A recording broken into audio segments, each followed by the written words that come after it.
soy el fuego que...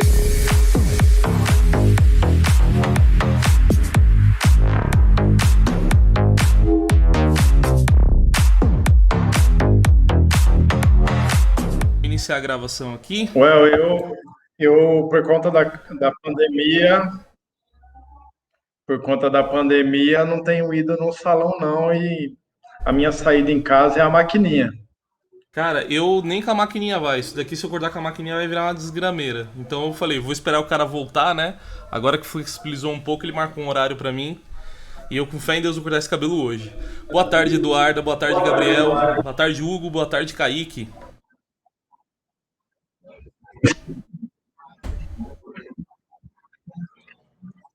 Bem, bora lá?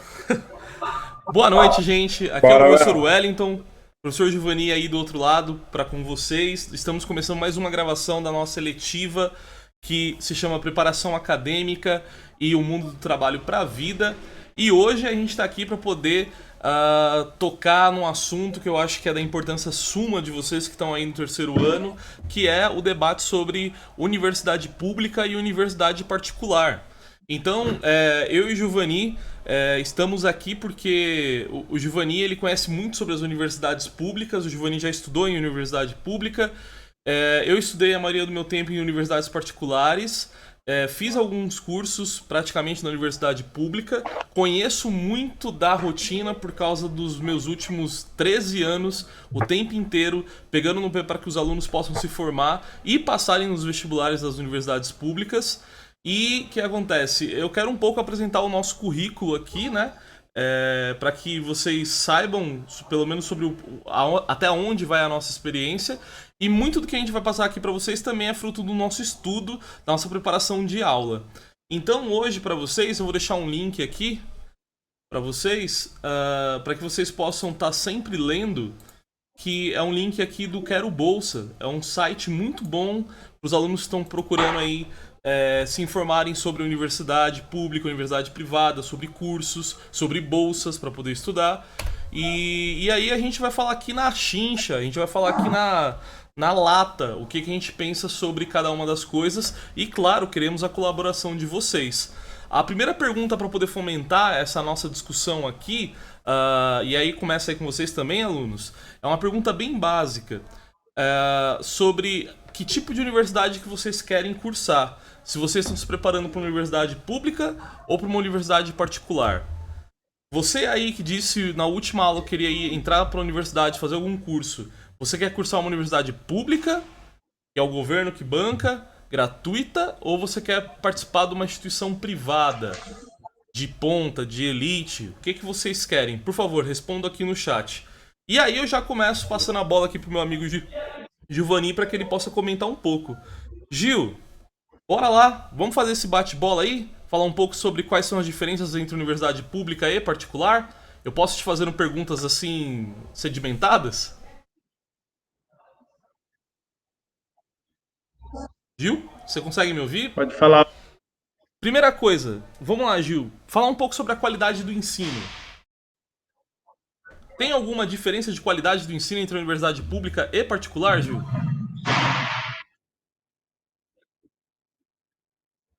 Sim, tá cortando um pouquinho, mas eu entendi. Olha só,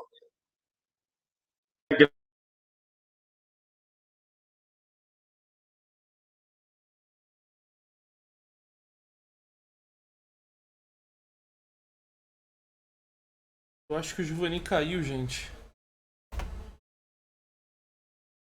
Eu vou.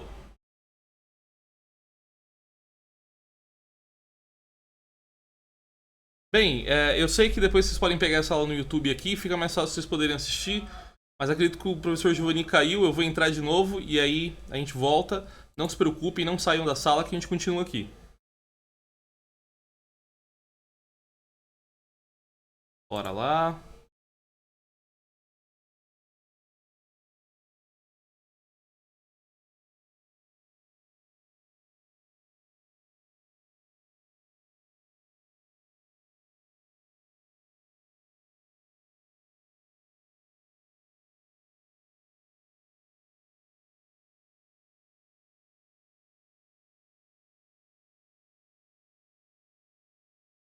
Giovanni, você consegue me escutar, meu filho?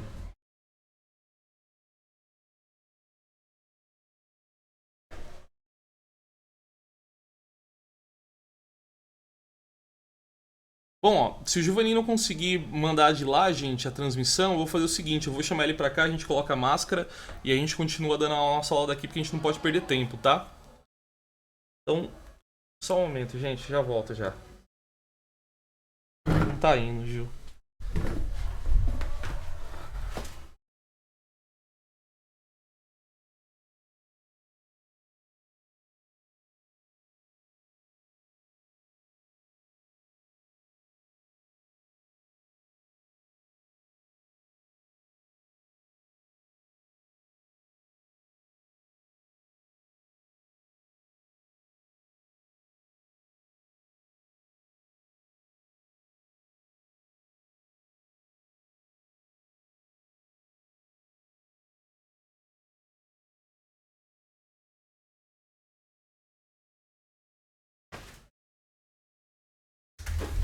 Vou abrir aqui. Desculpa, hein, galera. Acontece, tá? Tá aí o professor Giovanni aqui. São os percalços tecnológicos. E aí, por favor, vocês, por favor, respondam aí se vocês conseguem enxergar e ver a gente bem aqui, tá? A gente vai tentar dar aula aqui. Infelizmente, o enquadramento não vai ser dos melhores. Respondam aí se vocês conseguem pelo menos enxergar a gente, porque a nossa internet hoje aqui na escola tá furada. Tá furado. Bom, respondendo aí, voltando à pergunta do El, é claro que existe muitos projetos de pesquisa, né, sendo desenvolvido tanto na pública como nas privadas, porém as públicas elas trazem isso mais à tona, tanto para a comunidade científica como para a sociedade. Haja vista os projetos que estão sendo desenvolvidos e mostrado dia após dia por conta da pandemia das universidades públicas federais, e continuam desenvolvendo seus projetos e melhorando esses projetos já existentes. Agora, o que é fundamental para você permanecer em qualquer instituição? Quando você tem uma instituição privada, dá-se a ideia de que eu estou pagando e eu vou ser promovido. Não pensem assim. Se alguns de vocês, ao ingressar na universidade, pensar dessa maneira, você vai ser um reles pagador de mensalidades. Você pode obter o seu certificado, poderá, né, até alcançar o certificado de conclusão de curso.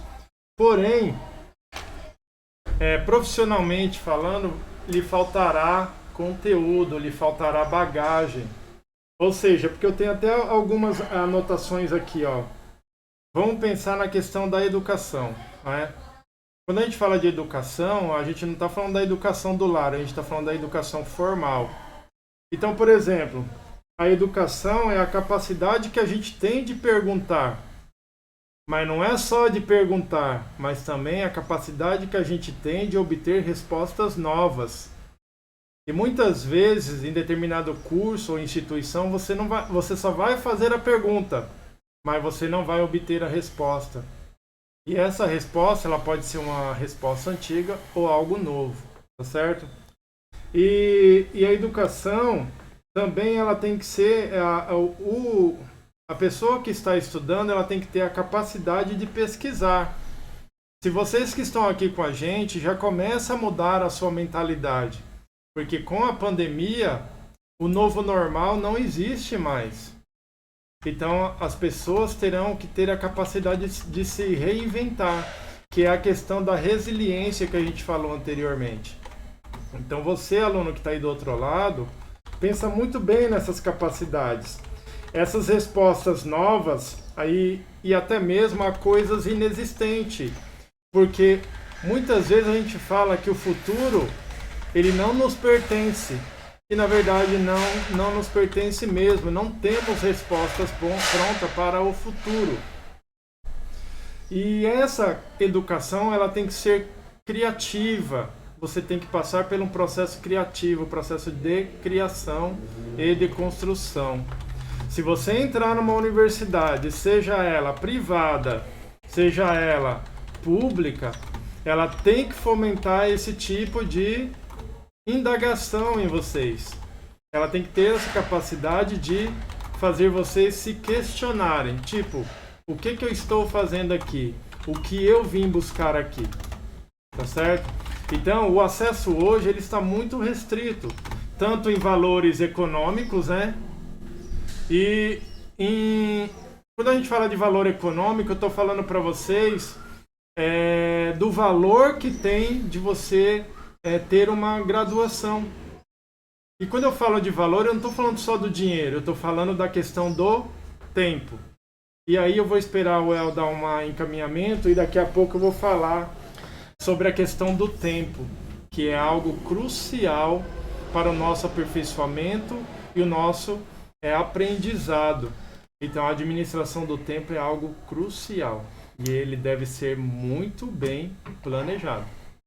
Galera, eu e o Giovanni aqui, a gente não tem por que, por exemplo, ter papas na língua aqui e mentir pra vocês, mas existe uma questão histórica que aqui está em jogo, né? A universidade pública, ela sempre vai ser a melhor e mais bem indicada para vocês, porque no nosso país a universidade pública ela foi pensada para o rico historicamente. Eu sei que parece contraditório, né? As escolas públicas estão todas abandonadas e sucateadas, e aí você pensa em universidade pública, por que elas são mais concorridas, por que elas são mais disputadas? A ideia é porque elas foram pensadas para as pessoas que são parte da elite. Então as universidades vão estar mais bem preparadas para essas pessoas, e ainda assim hoje, por mais que elas estejam um pouco sucateadas, né? Algumas universidades públicas passando por processos aí catastróficos de precisarem de verba, elas têm qualidade e tradição de anos e anos. E qual é a diferença então da qualidade do ensino? Como o Giovanni está testando aqui, vai depender do curso, vai depender da universidade, vai depender da área, vai depender do que essa universidade tem para poder prometer para você. Por isso eu deixei o link aqui em cima do Quero Bolsa para que vocês possam ver, porque o mais importante no momento que você vai escolher um curso para você é saber primeiramente qual é a diferença entre universidade pública e universidade privada, e depois saber qual é a categoria do curso, que tipo de nota que ele tem, se é um curso bom, e o que faz com que eu saiba que esse curso é bom ou não é. Para isso a gente pode ver qualquer nota de curso no MEC. As notas dos cursos das universidades no MEC, elas são divulgadas, né? O MEC, ele divulga essas notas e ele mostra pra gente qual é a qualidade do curso. E aí, por que a gente está falando sobre essa questão da universidade pública e privada? Porque existem algumas universidades privadas que são muito boas, a qualidade de ensino é ótima, mas não para todos os cursos. Do mesmo jeito que existem universidades públicas que não possuem, por exemplo, laboratório, artifícios e dinheiro para poder investir em determinado curso, enquanto universidades privadas têm. É uma escolha muito complexa. Por isso que você tem que primeiro escolher qual é o seu curso, você tem que entender o que você quer para o seu projeto de vida, e aí depois de procurar qual é a melhor universidade que se adequa para que você possa fazer seu curso. Se a gente for pensar em cursos que são tradicionais, eu já falo de bate-pronto aqui, as universidades públicas são menores. São melhores. Por quê? Porque as universidades públicas estão preparadas para cursos que são tradicionais. Para os cursos de inovações, muitas universidades particulares estão trazendo inovações assim enormes com laboratório. Olhem, por exemplo, a Unip, que abriu o curso de odonto lá dentro e é um ponto de referência da América Latina. Um dos melhores laboratórios da América Latina é o laboratório da Unip. Pasmem. A faculdade que de vez em quando dá uma de caça-níquel aí e pega dinheiro de aluno por causa de outros cursos. O que a gente está tentando preparar você? A gente precisa falar para você que essa escolha entre universidade pública e privada, ela depende muito da condição do aluno e do tanto de empenho também que ele tem. Para isso, eu tenho que te falar que a concorrência para as universidades públicas, por serem feitas para a elite, por serem feitas para os ricos, ela sempre vai ser maior. Sempre será mais difícil entrar numa universidade pública do que numa universidade particular. Primeiro, porque as universidades particulares elas não sempre vão ter a garantia da qualidade do ensino. Como eu disse para vocês, algumas universidades estão preparadas para poder pegar seu dinheiro. Na universidade pública isso não rola. Na universidade pública eles têm que demonstrar com o seu projeto, existe uma peneira enorme e essa peneira enorme faz com que a qualidade dos alunos cada vez fique melhor. É como acontece, por exemplo, com a questão da ETEC. Desculpa aí a galera da ETEC, não estou aqui ofendendo ninguém, mas fica muito mais fácil você dar aula para quem já foi selecionado, para quem foi peneirado. né, para quem tá muito afim, para quem estudou bastante para poder chegar em algum determinado lugar. Então é mais ou menos assim que a gente tá com as universidades hoje. E aí a questão vai ficar assim para vocês, ó. Já que vocês colocaram aí, eu acho que só o Gabriel respondeu que quer ir para a universidade pública, a questão é, eu devo pra uma pública ou para uma privada? A resposta é, depende do seu curso. Depende de como você está programado, depende das suas condições. Depende de quem você é, para onde você vai. Como assim, professor? O que eu estou tentando dizer aqui é que se você é pobre, que nem a maioria de nós aqui éramos quando foi iniciar na universidade, a universidade pública sempre vai ser a melhor referência, sempre vai ser a melhor opção. Por quê, gente? Porque a universidade pública ela é uma das poucas universidades que dá base para que a gente consiga sobreviver lá. Como assim, professor? A universidade pública ela oferece bolsas. Bolsas para você poder ter moradia, bolsa para você poder comer, bolsa para você poder comprar livro. As universidades particulares, por mais que você ganhe o curso de graça, lá pelo Enem e pelo ProUni, infelizmente você não vai ter bolsa para nada. Infelizmente você vai ter que tirar do seu bolso a passagem, você vai ter que tirar do seu bolso a moradia, você vai ter que tirar do seu bolso as apostilas e os livros. A universidade pública não, ela meio que te auxilia até aí. Então a questão é, devo ir para a pública, devo ir para a privada? A resposta é não sei, depende do seu curso. Às vezes vira muito mais fazer odonto na Unip ou educação física na Unip, que tem notas muito elevadas no MEC, e isso eu não vou negar. Ou às vezes não compensa, é melhor você ficar mais uns 2 anos estudando, já que você quer fazer medicina veterinária, já que você quer fazer engenharia, e ir lá para USP, pegar uma federal em Campinas. A gente tem que entender qual é o nosso plano de estratégia. No final, eu vou ser bem sincero, se por acaso um aluno meu ir para a universidade pública ou privada, eu estou muito feliz, desde que seja com bolsa integral, desde que você não tenha que tirar nada do seu bolso. Porque o Giovanni está aqui do meu lado e sabe o quanto que é custoso, o quanto que é doído ter que pagar do bolso para poder estudar. A gente tenta o máximo possível fazer com que nossos alunos se formem para que eles não tenham que pagar para poder estudar, para que vocês possam estudar de graça. Pois bem, a próxima parte da nossa pauta aqui, a gente vai falar um pouco sobre a questão da preparação e do tempo. Tudo bem? Eu vou passar a palavra para o Giovanni aqui. E aí, Giovanni, o que a gente tem que esperar do aluno, cara, que vai se preparar e precisa poder estudar para o vestibular? Como que ele tem que se organizar com a questão do tempo? Primeiro ponto, meninos, vocês se lembram bem que quem teve aula comigo, vocês tiveram, né? Aula comigo e eu falava sobre a questão da agenda. E muitas vezes a gente não dá a mínima para uma agenda. Só que essa agenda, quando a gente começa a aprender a organizar uma agenda, e parece besteira se falar, mas não preciso disso, isso é uma bobagem, eu separo meu tempo por isso e aquilo. Bora lá. Agora, imagina só se você tem um negócio, você é um jovem empreendedor, você monta um negócio e você vai gerir esse negócio. Se você não é uma pessoa organizada, você não vai dar conta de cumprir os prazos. Ontem mesmo eu estava vendo uma reportagem que o laboratório da empresa AstraZeneca nos Estados Unidos não está podendo entregar as vacinas lá por conta que eles não cumpriram prazos. E se eles não estão cumprindo prazos também aqui no Brasil, eles vão sofrer um processo administrativo. Ele tem que cumprir um contrato que já foi estabelecido e assinado. Então, todo mundo esperando isso. Então, bora lá. No momento atual, a gente precisa gerenciar, a gente precisa gerir esse tempo. Por exemplo, eu pergunto para vocês, no momento vago de vocês, o que vocês andam fazendo com o seu tempo? Uma coisa que sempre os mais velhos falavam e que hoje eu entendo. Porque o tempo é algo que ele vai e não volta mais. Se você perdeu um tempo, se você perdeu uma condução, se você perdeu um amigo, se você perdeu a hora, se você perdeu alguma coisa relativa ao tempo, isso não volta mais. Você vai ter que criar uma outra oportunidade. Então é necessário ter tarefas estratégicas, tá? Então, o que mais você pode fazer com relação ao tempo? Então aqui eu anotei que o tempo ele deve ser um processo educativo. A gente precisa aprender com o tempo. Ou seja, os mais velhos sempre devem ter falado para vocês devem ter ouvido em algum lugar, tá certo? que a gente precisa ser educado e é só com o tempo que a gente aprende e adquire o que eles chamam de sabedoria. Os mais velhos chamavam de sabedoria. Aqui eu vou dar outro nome para vocês.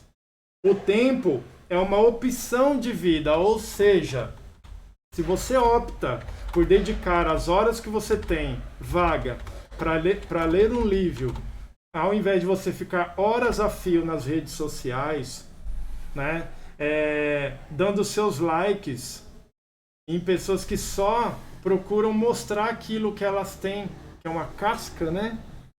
E a gente está mais preocupado em ver o que os outros possam, o que os outros têm. Mas e o que nós temos? O que a gente ganha com isso? Isso vai me trazer aprendizado ou não? Agora, diferente quando você para, que nem agora, na frente aí da tela do seu celular, do seu computador, como nós aqui, você parou, está dedicando o seu tempo para aprender. Enquanto você está aí nos ouvindo, colocando aí as suas ideias no chat e contribuindo com a gente, fazendo com que nós aprendamos também com as nossas ações a valorizar e administrar o nosso tempo, aí você também vai estar fazendo parte desse processo educativo.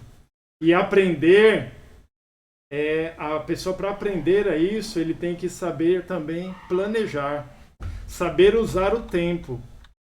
É por isso que quando a gente fala de uma agenda para você colocar tudo que você faz no dia a dia, elaborar uma agenda. E se você for uma pessoa organizada, vai sobrar tempo sim para você olhar o seu Facebook, o seu WhatsApp, o seu Instagram, alimentar coisas novas, formar grupos, tá certo? E aí, quando você passar por esse tópico, aí você já começa a pensar no seu futuro. E aí é o próximo tópico que depois nós vamos falar sobre Ricardo, disciplina, o né, projeto de vida. Exatamente, Well. Disciplina. Por que a gente tem que falar um pouco sobre essa questão da disciplina, galera? O Giovanni tá aqui comigo e a gente não pode deixar marcar toca nessa, que é mais ou menos assim, ó. Vocês têm disciplina na vida de vocês? Por exemplo, nós professores, nós temos uma disciplina que ela é muito puxada, principalmente na questão de estudo. Quando se entra dentro da universidade, principalmente o cara que vai fazer filosofia ou vai fazer matemática, a nossa carga de leitura, ela é uma carga que vai ser infinita, ela nunca termina. A gente nunca para de estudar porque decidimos da nossa vida virar professores. Mas a maioria dos universitários são pesquisadores, são especialistas, eles precisam estar sempre estudando. Uma das coisas mais importantes, então, que a gente coloca aqui como propriedade para poder gastar o seu tempo, que eu não considero gastar, eu considero pelo menos aprimorar o seu tempo, é a questão da leitura. Os vestibulares, eles têm o que a gente chama de leituras obrigatórias. Então o que acontece? Algumas leituras obrigatórias vão cair no Enem, algumas leituras obrigatórias vão cair na FUVEST, algumas leituras obrigatórias vão cair lá no Convest, para poder passar na Unicamp. Vocês conhecem essas leituras? Pergunta aqui pro chat. Alguém já leu algum livro da Unicamp, do Enem ou, por exemplo, da FUVEST? Algum livro que vai ser cobrado, que vai ser praticamente algo que vai ser constituído e cobrado ali dentro da universidade? Que vai ser cobrado no seu vestibular para que você passe? Vocês já leram algumas das leituras obrigatórias? Se vocês já leram, coloque os nomes dos livros aqui embaixo se vocês já leram algum. Então, ó, Gabriel e Hugo, não.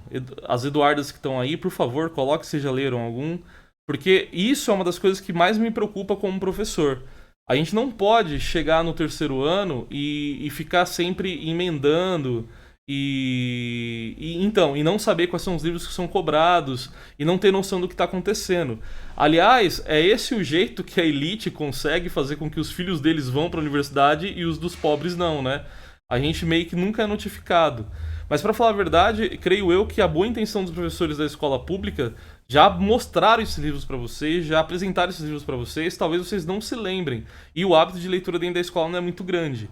Mas, por exemplo, Vidas Secas, Dom Casmurro, Memórias Póstumas de Brás Cubas, Memórias Sargentos de Milícia, Capitães da Areia, Capitu, que é do Dom Casmurro. Vários livros a gente já deve ter ouvido falar ali na aula de língua portuguesa, de literatura.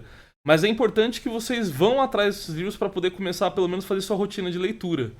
A leitura, ela é quase igual à academia, você tem que praticar. Eu, por exemplo, hoje minha carga de leitura diminuiu assim absurdamente. Minha carga de leitura durante a universidade era de 4 a 6 horas. Hoje eu tenho que ler pelo menos no mínimo meia a 1 hora por dia. É necessário pra mim, eu preciso ler alguma coisa. Eu tenho meu livro lá de estante de cabeceira, agora que eu consegui os tablets aqui, eu tô lendo bastante no Kindle, né? E aí tá indo. Mas vocês precisam começar a ler. Eu vou mandar depois no link pra vocês a lista dos livros que vocês precisam começar a ler. E aí vem a questão da nossa rotina. Como é que eu adequo a nossa rotina? Por onde que eu começo? A primeira questão é, eu preciso me reorganizar. Eu preciso gerir o meu tempo. E aí eu vou perguntar pro Giovanni como que foi pra ele. Por onde que você começou a organizar seu tempo, Giovanni, quando você começou a estudar pro vestibular?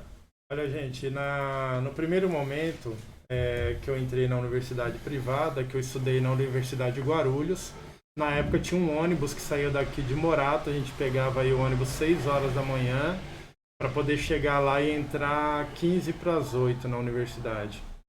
Quando eu fui para lá, eu fui com a minha bagagem do ensino médio fazer o vestibular. Depois que eu percebi o que eu tinha que fazer e gerenciar o meu tempo para estudar e permanecer lá dentro. Além, claro, da dificuldade financeira, porque como na época eu acabei ficando desempregado um período, chegava assim semestre de ficar assim 4, 5 mensalidades para pagar. Mas eu nunca pensei assim, falei, eu vou desistir. E aí, o que eu fazia? Eu estudava de manhã, chegava meio-dia em Morato, corria para casa, tomava um banho rapidinho e ia para a escola. Eu eventuava, fazia 8 aulas por dia de eventual. E quando chegava em casa, quando dava as minhas 8 aulas, eu chegava em casa, tomava um banho, jantava e eu pegava os livros. E como era matemática, eu revisitava todas as vezes os exercícios. Por isso que eu falo para vocês, a melhor maneira de se aprender é revisitando os exercícios.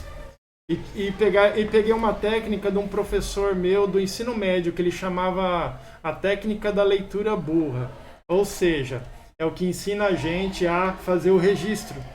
Sabe aquele esquema que o professor passa e você vai lá no texto ou no livro, copiar partes do texto, ou ler o texto e transcrever para uma pergunta? Começou a partir daí e depois veio com muita leitura. E o que eu fazia? Muitas vezes eu dormia em cima do livro estudando. Por exemplo, vocês reclamam hoje que às vezes tinha 2 aulas de matemática.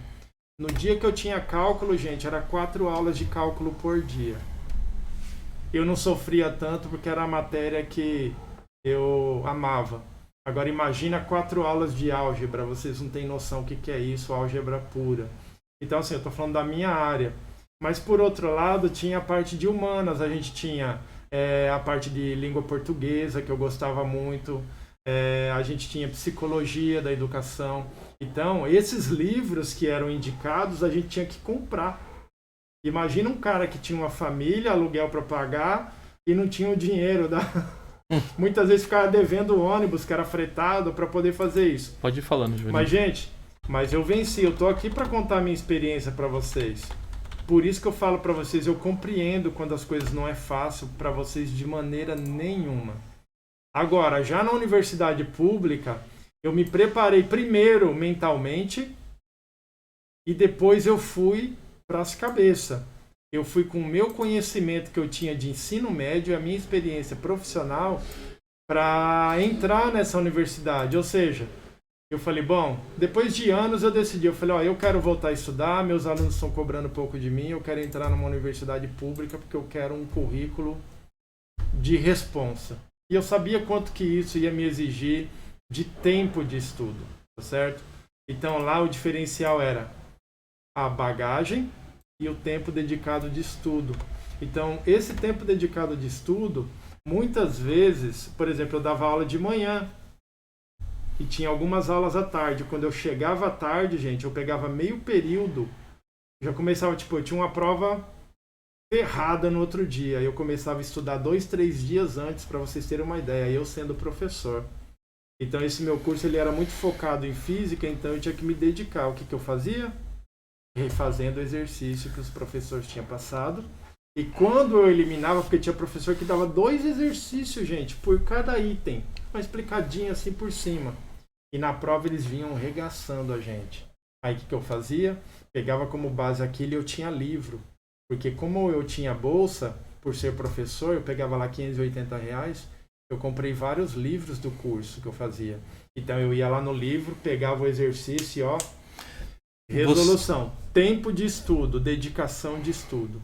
É por isso que a gente cobra tanto isso de vocês, que se você estuda muito pouco, você deve ter dedicação de estudo. Se não tiver, gente, nem na universidade mais simples que for possível para você entrar, você não vai conseguir. Tem que ter preparo. Gil, você diria, cara, que, por exemplo, essa questão de dar aula te ajudou muito na questão de você aprender as coisas? Com certeza. Quando eu cheguei na sala de aula, gente, vocês não têm ideia.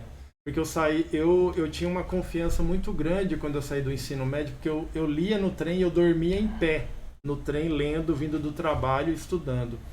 Então eu procurei fazer o ensino médio regular, porque na época eu tinha até suplência, eu não queria. Falei, não, eu quero ir para a universidade, então eu quero fazer o ensino médio regular. E meus professores passavam livros. E eu tinha um livro muito bom, eu nem sei se tem mais. Era um livro que ele falava sobre literatura, porque tinha livro que eu não... Até hoje, eu lembro de um livro que eu vou sugerir para vocês aqui, chama-se Inocência. É do período romântico da história da literatura. E esse autor, esse conde que escreveu esse livro do período romântico, ele usava termos, palavras que eu desconhecia. Chegou uma hora eu peguei, como diz vocês hoje, né, que é modismo, eu peguei ranço daquele livro. Abandonei ele. Isso, abandonei ele no ensino fundamental. Quando eu fui no ensino médio eu peguei ele, eu falei, eu vou ler esse livro. Mas antes de uma coisa eu percebi, coisa que professores meus não falaram, eu aprendi isso no estudo. Que literatura a gente se aprende com história. Aí fui atrás da história, de contexto histórico daquele livro, fui saber um pouquinho da história dos autores, e aí eu passei a compreender o que era literatura. Daí, gente, o negócio começou a facilitar a minha vida. Então, por isso que estudar é preciso e não vejo outro caminho a não ser através da educação, certo? É dedicação de estudo mesmo. Voltando aqui, gente, para essa questão, ó, então imaginem, vocês precisam administrar o tempo de vocês para que vocês possam estudar. Pelo que a gente está vendo aqui, se você tiver direito a poder ficar 4 a 6 horas estudando, ótimo. Eu acho que é um ideal, assim. Mais do que isso, eu não recomendo, porque tudo que você esgarça demais, você acaba pecando. E tudo que você faz pouco também, você acaba pecando. Mas a primeira questão é, o que é básico? Eu me lembro que quando eu estudava para o vestibular, eu olhava para todas as matérias em si. Todas. E tinha que treinar todas, inclusive educação física. É muito bom que você mantenha seu corpo saudável, para poder pensar melhor. Hoje eu não faço isso, dá pra ver, né, só olhando pra minha cara, mas naquela época que eu estudava pro vestibular eu fazia demais. Então eu separava meu tempo mais ou menos assim, ó. Hoje é dia de estudar humanas, hoje é dia de estudar exatas, hoje é dia de estudar biológicas, hoje é dia de estudar literatura, linguagem e códigos. Eu tentava separar o máximo possível, mas eu nunca deixava pelo menos de ler um dos livros que estão aqui na lista, ó. Tem livros aqui da lista que são novos, que entraram pra FUVEST agora, mas o Minha Vida de Menina, da Helena Morley, ou o Curtiço, o Sagarana, o Mayombe, a Relíquia do Eça de Queiroz, eles são, o Claro Enigma também do Carlos Drummond de Andrade, eles são clássicos. Quando a gente fala que é clássico, é uma leitura que nunca vai sair, que você precisa ler, é necessário que você leia. O Mayombe, que entrou em 2016, se eu não me engano, pelo Pepe Tela, é um baita de um livro, cara, que conta sobre a questão da África e de todos os conflitos que estão tendo ali, né, durante uma invasão dos exércitos africanos ali entre disputas de territórios. Você precisa ler, cara, você precisa entender. Ah, professor, por quê? Cai esse tipo de pergunta nos vestibulares? Caem, sempre vão cair. Você tem que ter pelo menos um entendimento básico dessa literatura, que é a nossa literatura aqui do Brasil e de Portugal. A gente precisa aprender, precisa ler. Pode? Meninos, eu fui fazer, certa vez, assim que eu saí do ensino médio, eu tinha lido já alguns livros dessa lista aí e não tinha compreendido direito. Quando eu fui fazer meu primeiro teste na FUVEST, eu saí de lá muito decepcionado. Eu achava que eu era top, mas quando eu saí de lá, olha, com expressão, com licença da palavra, eu saí de lá me sentindo um bosta. 90 questões, acertei 22. Minha primeira vez. Eu já tinha vez. lido o livro e achava que porque ter lido o livro seria fácil. Mas sabe o que eles faziam na prova? ainda hoje eles fazem, eles colocavam trechinhos do livro e perguntava, aí vinha as perguntas para saber de qual livro ou quem era o autor daquela estrofe que estava ali. Meu, só se você analisar o poema ou a estrofe daquela, ou o parágrafo, ou sei lá o que, a oração daquele livro, para você poder fazer uma buscar na sua mente de quem que é aquele cara. Às vezes você lembra de cara, ó, esse é do livro tal. Mas muitas vezes, como que você vai lembrar? Você vai lembrar pela característica do texto. Aí você vai lembrar do autor. Vou falar de um que está aí que eu amo de paixão. Carlos Drummond de Andrade. O texto do Carlos Drummond de Andrade, ele é pessimista. Sabe por quê? Porque o Carlos Drummond de Andrade, ele sofria de depressão. Mas é um cara, assim, formidável. O Cortiço, ele já fala da realidade nua e crua, né? Da sociedade da época. Esse livro eu comi ele assim em poucos dias lendo no trem. Cortiço é leitura obrigatória de qualquer aluno do ensino médio. Na época que eu trabalhava em empresa, foi a época que eu mais li livros. Sabe por quê? Porque eu não suportava aquele povo gritando dentro do trem. E foi a época que eu mais li livro. Hoje, as nossas leituras são mais técnicas. Dificilmente, eu tenho 2 livros bons que eu iniciei lá em casa e não consegui ainda, preciso me organizar para isso. E são leituras que eu gosto porque me causa prazer. Vamos falar de outra cara aí, a Relíquia, de Eça de Queiroz. Nossa, esse cara ele é formidável. Outro dia passou um comercial em casa falando sobre a questão do Eça de Queiroz. Aí minha esposa pegou e perguntou: você conhece quem é essa escritora? Eu falei para ela, você não sabe o que você está falando. E Eça de Queiroz é um homem, é um português, tá? Então, se você pegar para ler, gente, a leitura é tudo. É um momento que você mais viaja. A nossa mente, ela não tem limite com a leitura. Diferente quando a gente fica, tipo, pegando um caderno, pegando as coisas materiais, a gente não consegue sair do material. Agora a leitura, ela transcende, ela faz a gente viajar. Então, pega um desses livros aí, começa a ler. Ah, mas eu não gosto de ler. Você vai ter que aprender a ler, porque um bom profissional, um bom gestor, ele precisa escrever um bom relatório, ele precisa falar direito com seus subordinados. Então, se você quer ser um chefe, esteja preparado. Vai ler, vai enriquecer o seu vocabulário, tá certo? Vai melhorar a sua estratégia de leitura e escrita. E aí sim, você já começa a ganhar espaço e mostrar para que você veio, aonde você estiver lá participando ou conversando, ou sei lá, em qualquer ambiente. Então, gente, ó, sugestões da aula para hoje. Por favor, se vocês puderem e devem, pelo menos peguem um dos livros que estão aqui. Comecem a fazer sua leitura do livro. É muito importante para que vocês façam essa leitura desses livros, porque eles são o começo de uma trilhada ali para a universidade pública. As universidades públicas vão cobrar esses livros de vocês e que vocês tenham lido. Eu estou mandando outro link aqui que fala sobre a questão entre as carreiras de universidades públicas e particulares para que vocês possam acessar daqui a pouco, quando vocês estiverem aí vendo ou tiverem um intervalo aí da próxima aula. É muito importante que vocês comecem a ler pelo menos algum desses livros para que você entenda sobre essa questão de poder emancipar a sua visão de mundo, para que você possa melhorar as suas condições de poder entender as coisas. A gente não entende muitas das coisas que são passadas dentro da escola, porque infelizmente a nossa linguagem, né, que eu estava falando em filosofia para os terceiros anos, ela é pobre. E por que ela é pobre? Ela é pobre de faltar, de ter ausência. A gente tem que se encher, a gente tem que completar isso. E aí o que acontece? Nossa primeira parte aqui de lição fica: por favor, tenta baixar um PDF. Manda pra gente que você tentou baixar o PDF, que você está tentando ler. Não desiste. Você precisa começar de algum lugar. E um dos primeiros pontos é: se organiza, descobre o que você quer fazer, aonde que você quer fazer, e começa a sua rotina de estudo e faça com que leitura vire e se transforme numa rotina para você. O estudo da leitura e a leitura, eles podem ser prazerosos e devem ser prazerosos principalmente para quem vai para a vida acadêmica. Eu acho que é uma das coisas mais importantes. Então, são 6h03, tá? Já estou tomando 3 minutos da próxima aula de vocês. A gente se despede aqui, eu e o Giovanni. Obrigado, Giovanni, meu parceiro. Eu que agradeço, agradeço demais, gente, de poder estar aqui com vocês. Tá certo? Vou até interromper o El, pegando um ganchinho da fala dele. Quando você pensar em ler, se você não gosta, comece aos pouquinhos. O nosso cérebro, lembra? Se a pessoa nunca leu, não tem a prática, é como um músculo atrofiado, ele precisa ser alongado.